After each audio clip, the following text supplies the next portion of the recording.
It's a common belief that the public are irresponsible and will only support referendums that promise short-term benefits without considering the long-term costs. How do you see this? Well, look, again, I would suggest that politicians have not proved that they're any more responsible than the rest of us. And in fact, I think there's a very good argument to say that more than anyone else, they are driven by very short-term considerations, i.e., am I going to get back into office 3 years from now? Now, I believe the public don't have that pressure on them. They're not looking to get elected 3 years from now. And therefore, I actually think that their decision-making and their consideration is actually much better structured and actually takes into account the long-term far better than a politician who's got to think about getting re-elected in 2-3 years' time. So, look, I think that's slight on the public. I think the public have proven that they're very measured. The discussions around referendum that we have in this country have been very good. They've been very robust. And I think the discussion has looked long-term. In fact, I would argue the public discussions around referendum in this country have always looked long-term and asked long-term questions. Whereas I think a lot of government policy and what government has enacted clearly does not. And we've seen examples of, things rushed through just before an election to give the government support. Cancelling interest on student loans was one of those.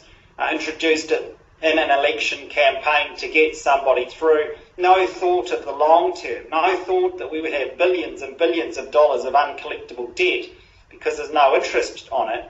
No thought of whether it was actually fair to give a interest-free loan to somebody studying sociology at a university, but we won't do anything to help someone wanting an apprenticeship or starting a small business, as a plumber say. So I think we can, if we look at the history of it, we get long-term and much broader discussions in a public debate when an issue is decided by the public than we ever do when the politicians are making the decisions by themselves behind. Well, I think it's empirically wrong. We have examples of people where they have voted for lower taxes and higher spending, of course, and then they learn their lesson. In California, for example, we've had, which is one of the places where they use direct democracy and referendum most frequently, we've had in recent years several examples of tax increases through referendum. Because when you give responsibility to people, they become responsible. They know that it's their taxes, it's their political system. And you give the people the ownership of their own government, and then they act accordingly, they act responsibly. So the empirical evidence is that people actually learn to behave better if they give the responsibility to have an influence over their own laws. That, again, is usually the excuse of penal, self-serving, egregious politicians who want to have their way, even though it can be an enormous damage to the country.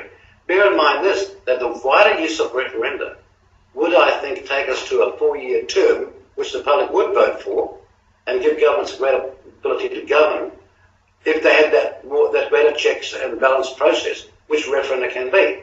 So, there are serious benefits here. But for the idea that the public are bloody minded and not to be trusted, well, then why do we hold elections?